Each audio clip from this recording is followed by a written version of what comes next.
Hello class 9। तो finally इतने दिन बाद, इतने लंबे टाइम बाद, इतने वीडियोस के बाद आज हम लोग अपने इस चैप्टर के आखिरी लेक्चर तक पहुंच गए हैं। सीरियसली बहुत बड़ा अचीवमेंट हमको लग रहा है, आपको भी लगना चाहिए। एक चैप्टर खत्म होने वाला है, क्लास 9 का केमिस्ट्री का सेकेंड चैप्टर। बट उसके पहले हम लोग ने जितनी भी चीजें पढ़ी है, खत्म करना डजंट मीन दैट कि हम उन चीजों को बहुत जल्दी जल्दी खत्म करें। Take your time. कोई भी चीज जैसे तैसे कर लेना हम लोग की आइडियोलॉजी नहीं है। कोई चीज को प्रॉपर वे में करना, क्वांटिटी के अपेक्षा अगर क्वालिटी पे हम लोग वर्क करें तो हम लोग ज्यादा बेटर हो सकते हैं। हम लोग के कंट्री में ये बात तो सही है कि हम लोग अपनी चीजों को डिग्री पे नापते हैं, क्वालिटी पे नहीं देखते हैं। हो सकता है क्लास 12 का बच्चा वही उसके कंपेयर में बीएससी वाले से ज्यादा बेटर हो, बट हम लोग क्या होता है, हम लोग क्वांटिटी देखते हैं, नॉट ऑन क्वालिटी। बट कुछ वक्त बाद या जो भी अच्छे इंस्टीट्यूट है, जैसे इसरो है, डीआरडीओ है, नाम सुना होगा इसरो, हम लोग का स्पेस एजेंसी, डीआरडीओ हमारी डिफेंस एजेंसी, गवर्नमेंट एजेंसी, जहां पे वो टेक्नोलॉजी बनती है जिसके बारे में अभी हम लोग जानते भी नहीं है, तो वहां पे क्वालिटी की बात होती है। इंटरव्यू क्यों होता है? Interview is not meant for your degrees, your academics. Interview is just for checking your quality. आपके अंदर कितनी क्वालिटीज हैं, आप उस चीज में कितने प्रिपेयर्ड हैं। आप लोग चाहे जितना बन के बोलिए, जब भी इस तरह के इंटरव्यूज या कॉम्पिटिटिव चीजें होती हैं ना, देयर आपको सीरियसली वो चीजें फेस करनी पड़ती है, तब आपको पता लगता है और सामने वाले के सामने आप कितना बन के बोलेंगे। एक वक्त ऐसा आएगा कि जब वो आपके बारे में जान ही लेगा। तो इन काउंसिल्स में एक ऐसा आदमी रहता ही है, साइकोलॉजिस्ट कह लीजिए, खतरनाक डॉक्टर टाइप का मेंटल आदमी होता है, जो बिना कुछ बोले आपके बारे में बहुत कुछ जान लेता है। सो अभी से उस चीज को, अपने बेस को, अपने बेसिक्स को अभी से मजबूत करिए। और आप लोग कर सकते हैं, ऐसा कुछ नहीं। दूसरा आपसे ज्यादा बेटर नहीं है, आप उससे बेटर हैं। बस अपने अंदर कॉन्फिडेंस रखिए, आप कुछ भी कर सकते हैं। आप अगर चाहिए तो चांद पे जा सकते हैं। चांद बगल वाला चांद नहीं, मून। हम लोग मून की बात कर रहे हैं, क्योंकि जो भी गया इंसान ही तो गया है। वो भी इंसान थे, हम भी इंसान हैं। वो हमसे पहले गए, अब तो हमारे पास बहुत टेक्नोलॉजी, हम लोग तो अब और आसानी से जा सकते हैं। तो चीजों को इंप्रोवाइज करिए, अपनी तरीके से सोचना शुरू करिए। आप अपने तरीके से उस चीज को और बेटर बना सकते हैं। मुझसे भी अच्छा आप लोग पढ़ा सकते हैं, ऐसा थोड़ी है कि मैं बहुत अच्छा हूं। हाँ, मुझे आपसे थोड़ा सा ज्यादा नॉलेज है, मैं उसको आप लोग को डिलीवर कर रहा हूं। टीचर लोग का काम केवल ये है कि हम आप लोग को चीजें डिलीवर करते हैं। अब आप उस चीज को कैसे इंटरप्रिटेट करते हैं, कैसे समझते हैं, वो आपके ऊपर है। क्यों? क्योंकि जो भी चीज 10th तक पढ़ते हैं वो बेसिक्स होती हैं। हमारे आगे प्रोफेशनल लाइन के लिए आपको डॉक्टर बनना है, इंजीनियर बनना है, रिसर्चर बनना है, तो वो उसका बेसिक है। और जो भी चीजें हम लोग पढ़े वो हमारी बेसिक लाइफ की चीजें हैं। साइंस तो एकदम नॉर्मल सी चीज है, कुछ भी नया नहीं, नथिंग एल्स। जो भी हम बात कर रहे हैं वो अपनी डेली लाइफ की बात कर रहे हैं। तो चलिए, बस ज्यादा हो गया, कहानी प्रवचन हो गया, इसके लिए मुझे अलग से पेमेंट मिलना चाहिए। चलिए, तो अब हम लोग बात क्या कर रहे थे? हम लोग पृथक्करण की बात कर रहे थे। 3 विधियां हम लोग पढ़ चुके थे। कौन कौन सी विधियां थी? जल्दी से याद करिए, हम तो भूल जाते हैं, एक बार हम बताने के बाद भूल जाते हैं। आप बताइए, पहली कौन सी? वाष्पन विधि। दूसरा अपकेंद्रीकरण विधि। तीसरा कीप था कोई, प्रतिकारी कीप द्वारा। ठीक है। अब जो हमारा चौथा विधि है वो ऊर्ध्वपातन विधि है। ऊर्ध्वपातन आप लोग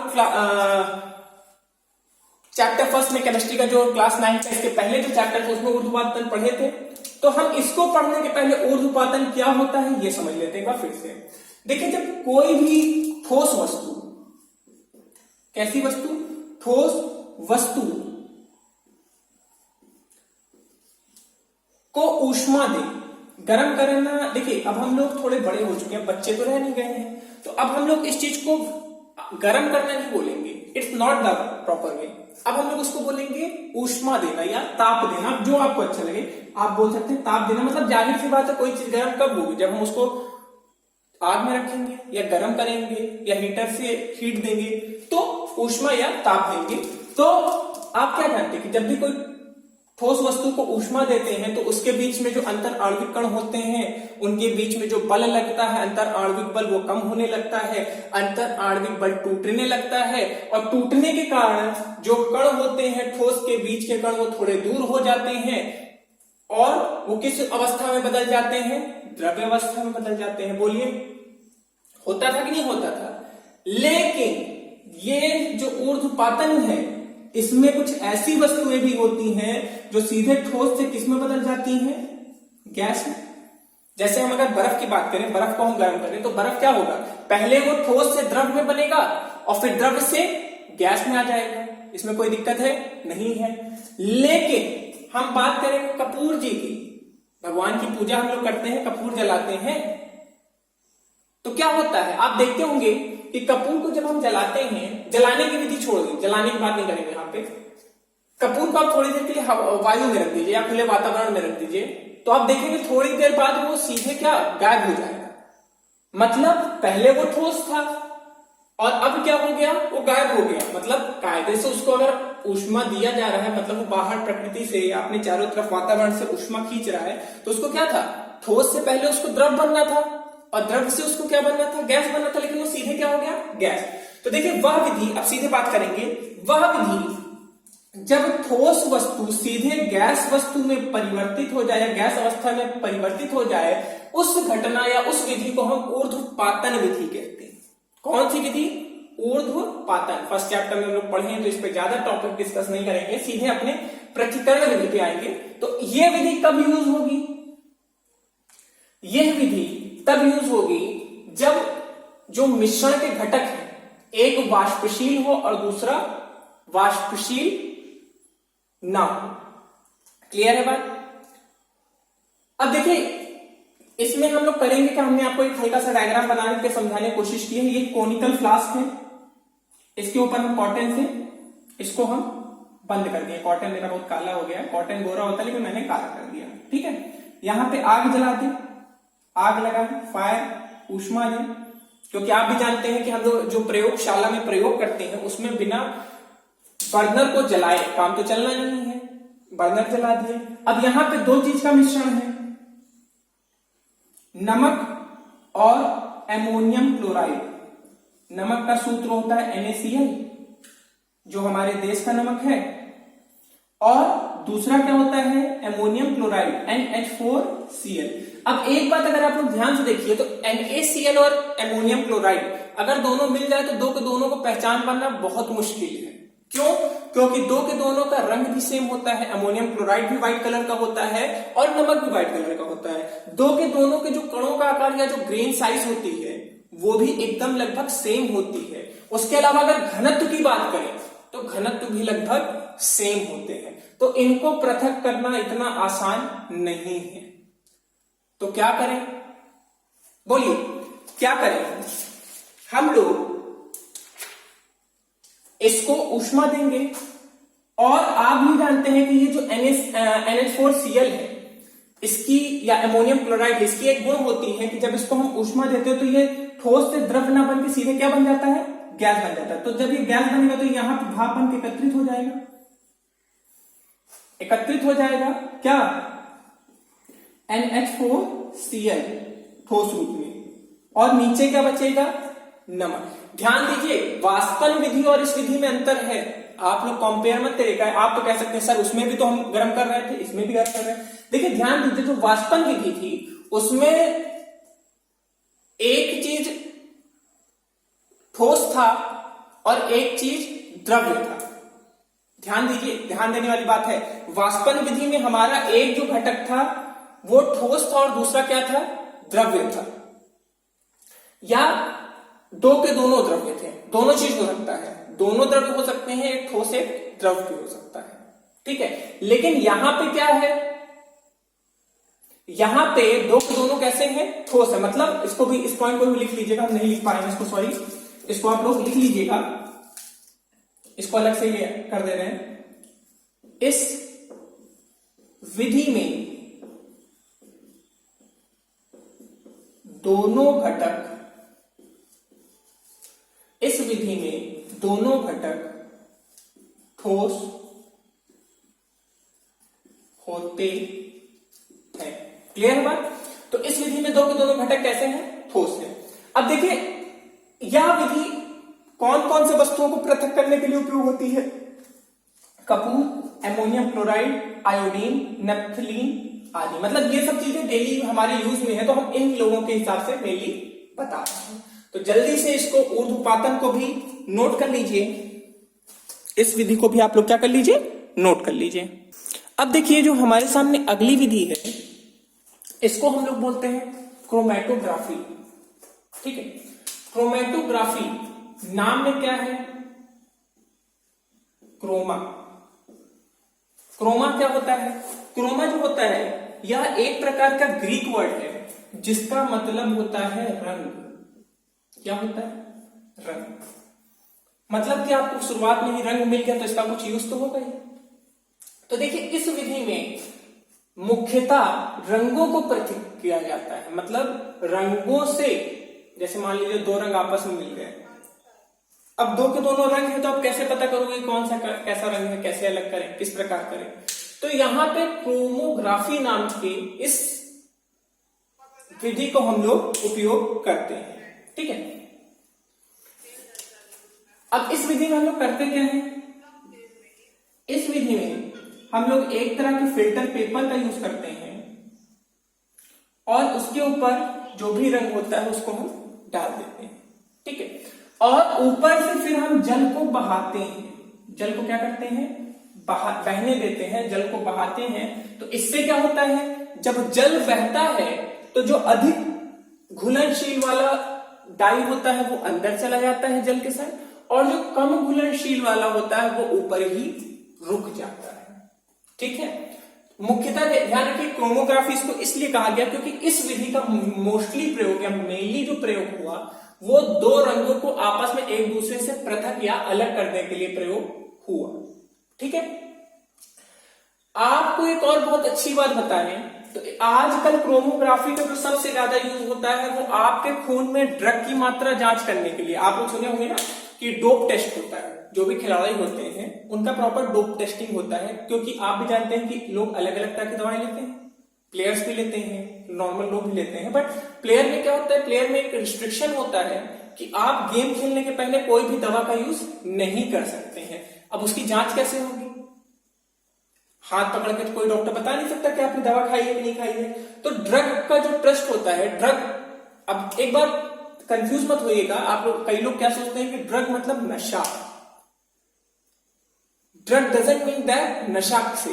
ड्रग मतलब दवाओं को भी ड्रग बोलते हैं। हाँ, कोई भी दवा अगर आप हद से अधिक मात्रा में ले लेंगे तो वो आपके ऊपर एक तरह से नशा का काम करेगा। जैसे कोई चीज आप हद से ज्यादा ले लिए तो वो आपके ऊपर जाहिर सी बात है एक तरह से नशा हो जाएगा, आपको डेली उसको क्या करना पड़ेगा? लेना पड़ेगा। आप उसको नहीं लोगे तो काम नहीं चलेगा। ठीक है, तो ड्रग मीन्स मेडिसिन, और जब वही आप अपने बॉडी के कैपेसिटी के से ज्यादा ले लेते हैं तो उसको हम लोग नुकसानदायक होता है। तो यहाँ पे ड्रग की बात है। रक्त में ड्रग का जांच जो होता है वो भी किस विधि से होता है?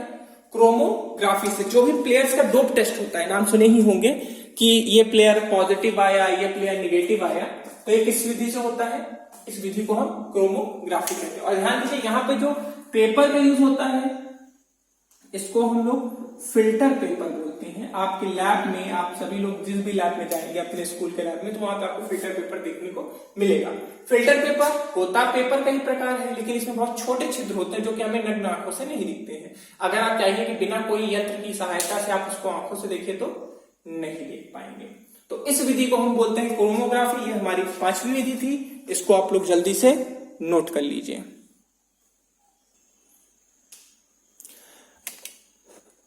अब देखिए बच्चों, हम लोग यहाँ पे अब अपने पृथक्करण की आखिरी विधि की बात करने वाले हैं, जिसे हम बोलेंगे आसवन या डिस्टिलाइजेशन। नाम सुने होंगे, डिस्टिल वाटर सुने हैं ना?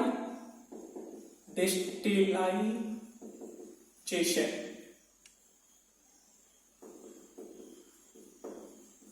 डिस्टिल वाटर नाम सुने हैं? तो डिस्टिल वाटर हमें कैसे मिलता है? इसी डिस्टिलाइजेशन से या आचमन विधि द्वारा। ठीक है,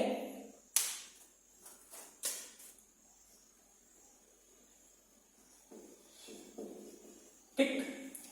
देखिए इस विधि की एक खासियत होती है कि ये विधि तब उपयोग की जाती है जब दो के दोनों जो द्रव्य होंगे, दो के दोनों आपस में कैसे होंगे, घुलनशील होंगे, मतलब दो के दोनों आपस में एकदम प्रॉपरली मिल जाएंगे, आप उसको देख के अलग नहीं कर पाएंगे, मतलब और कोई तरीके से अलग कर ही नहीं पाएंगे। बड़ी दिक्कत की बात है यार ये, तो क्या करें, क्या करें बताइए। देखिए इस विधि का पहले मेनली यूज कहां होता है ये समझ लेते हैं। उदाहरण हमने लिख लेते हैं,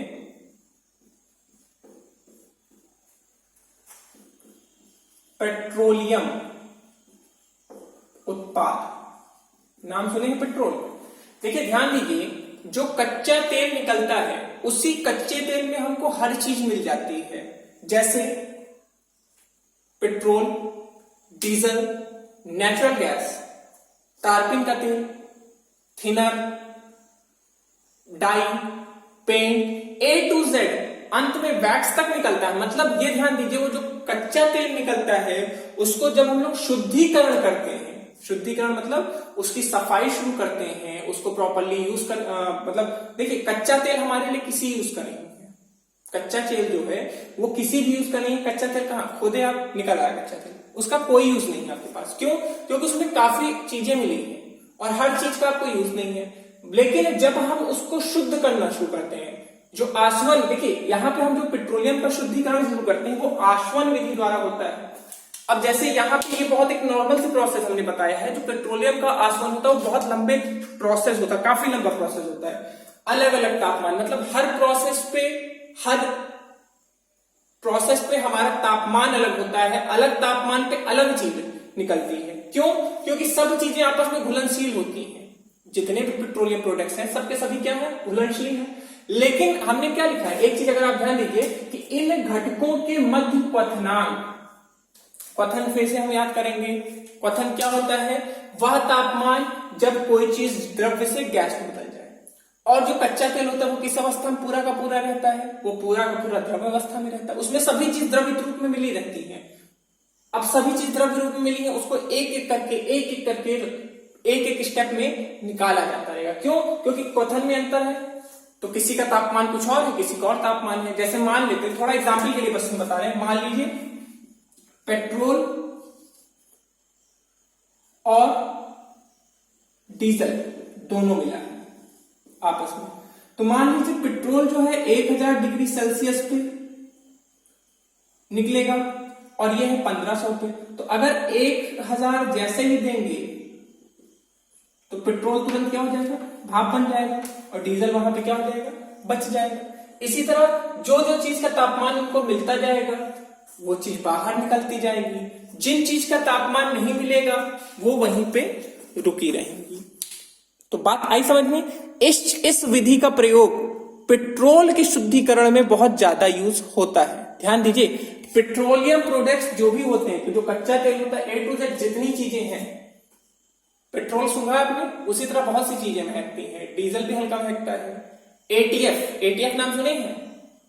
एटीएफ जो होता है वो भी एक तरह का तेल होता है, लेकिन वो प्लेन्स में यूज होता है, वो तेलों का सबसे शुद्ध रूप होता है, मतलब उसमें अशुद्धि एकदम ना के बराबर होता है। तो एटीएफ यूसिस निकलता है, पेंट निकलता है, डाई निकलता है। तो ये किस विधि द्वारा निकलता है, आसवन विधि द्वारा। इस विधि में होता क्या है, थोड़ा ये देख लेते हैं। होता क्या है कि हम यहां पे मिश्रण को गर्म करते हैं। अब देखिए गर्म तो करें, लेकिन दो के दोनों चीज वाष्पीकृत हो सकती है। हमने गर्म किया बहुत प्रॉपर, देखिए एक बात ध्यान दीजिए कि हम चाहे तो उसको क्वथन में अंतर, उसको बस गर्म करके यहाँ पे सीधे निकाल सकते हैं, यहीं पे ऊपर कोई पाइप लगा के सीधे बीकर में उसको कलेक्ट कर ले। लेकिन हम ऐसा नहीं कर रहे, हम उसको और प्रॉपर वे में और ज्यादा सफा करने के लिए प्रभाजी स्तंभ में भिजवाए, जहां पे छोटे छोटे कण होते हैं, बारीक कण जो भी उसमें अंदर ठोस रूप में अशुद्धियां हो उसको रोक लेती हैं। फिर उसके बाद जल संघनक में जाता है, फिर से जल संघनक में पहुंचेगा, जल संघनक में उसका पुनः शुद्धिकरण होगा, और उसके बाद जो यहाँ पे हमको मिलेगा वो एकदम हमको किस रूप में मिलेगा, एकदम से शुद्ध रूप में मिलेगा। तो इस विधि को हम क्या बोलते हैं, आसवन विधि। कौन सी विधि, आसवन विधि। क्लियर है बात। जो डिस्टिल वाटर आप नाम सुने हैं, जो डिस्टिल वाटर होता है वो भी हमें आसवन विधि द्वारा ही मिलता है। किस विधि द्वारा? आसवन विधि द्वारा। ये बहुत ज्यादा यूज में होता है, जो हम लोग को एकदम शुद्ध पानी होता है, शुद्ध डिस्टिल वाटर, डिस्टिलाइजेशन का ये प्रोसेस होता है कि आप प्योर गंदे पानी से भी एकदम शुद्ध पानी निकाल सकते हैं। इसी को हम क्या बोलते हैं? आसवन या डिस्टिलाइजेशन। क्लियर है बात? इसको भी नोट कर लीजिए। बस हम लोग अपने चैप्टर को खत्म करने की ओर जल्दी जल्दी बढ़ रहे हैं। यहां पे बस एक हल्का सा छोटा सा टॉपिक बच रहा है, जिसको बस मैं समझाऊंगा, लिखवाऊंगा नहीं ज्यादा।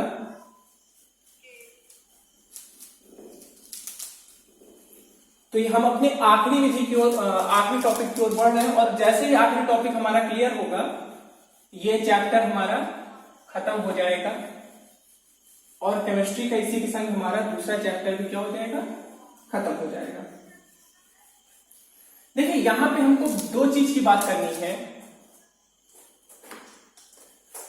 भौतिक परिवर्तन, भौतिक परिवर्तन, और दूसरी चीज है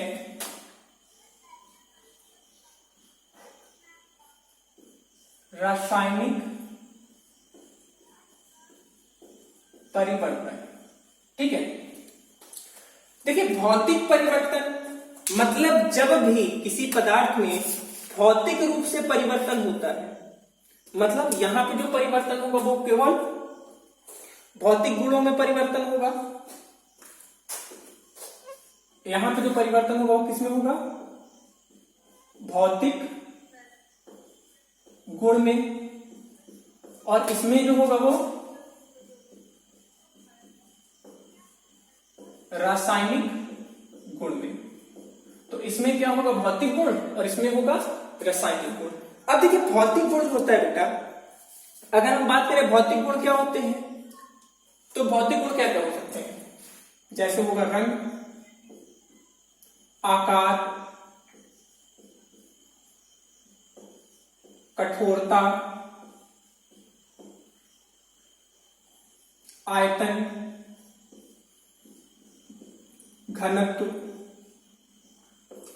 मतलब जो चीज हम अपनी इंद्रियों से महसूस कर सकें, आपकी इंद्रिया मतलब आंख, आंख से जो चीजें आप देख सकते हैं, उन्हीं को हम भौतिक गुण कह सकते हैं। हम ये बस एज ए एग्जाम्पल आपको बताए हैं, ठीक है। और अगर अब हम बात करें रासायनिक गुण की, तो रासायनिक गुण जो होते हैं वो कणों के अंदर होते हैं, वो हमको आंख से तो दिखता नहीं है, तो वो होते हैं हमारे रासायनिक गुण। देखिए, जब भी भौतिक परिवर्तन होता है, कोई नया पदार्थ नहीं बनता, ठीक है। लेकिन जब भी रासायनिक परिवर्तन होता है,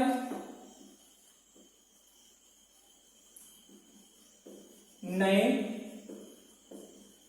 पदार्थ का निर्माण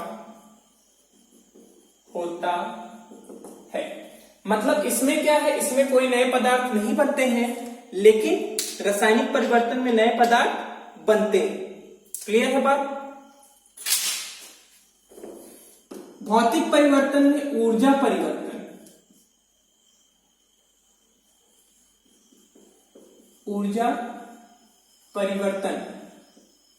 नहीं होता। ऊर्जा में कोई बदलाव नहीं होता। मतलब यहां पे जितनी ऊर्जा रहती है उतनी ही बनी रहती है, लेकिन ऊर्जा, रासायनिक परिवर्तन में क्या होता है, ऊर्जा में परिवर्तन होता है। क्लियर है बात? ये चीजें समझ में आई आपको? उदाहरण के लिए हम क्या बोल सकते हैं? उदाहरण के लिए आप इसमें कह सकते हैं बर्फ का पिघलना, बर्फ का पिघलना। बर्फ पिघलेगा तो उसके आकार में परिवर्तन होगा, उसके आयतन में परिवर्तन होगा, उसके घनत्व में परिवर्तन होगा, और ये सब चीजें आप कहां से देख सकते हैं? अपनी आंखों से देख सकते हैं। लेकिन रासायनिक गुण की अगर हम बात करें, रासायनिक परिवर्तन की बात करें, उदाहरण के लिए दूध का दही बनना। अब जब दूध दही बनेगा तो आप उसको, दूध से दही बना मतलब एक नए पदार्थ बन गया। पहले दूध था लेकिन अब वहां पे क्या है, दही बन गया। तो इसको हम किस में काउंट करेंगे, रासायनिक गुण या रासायनिक परिवर्तन में काउंट करेंगे। क्लियर है बात।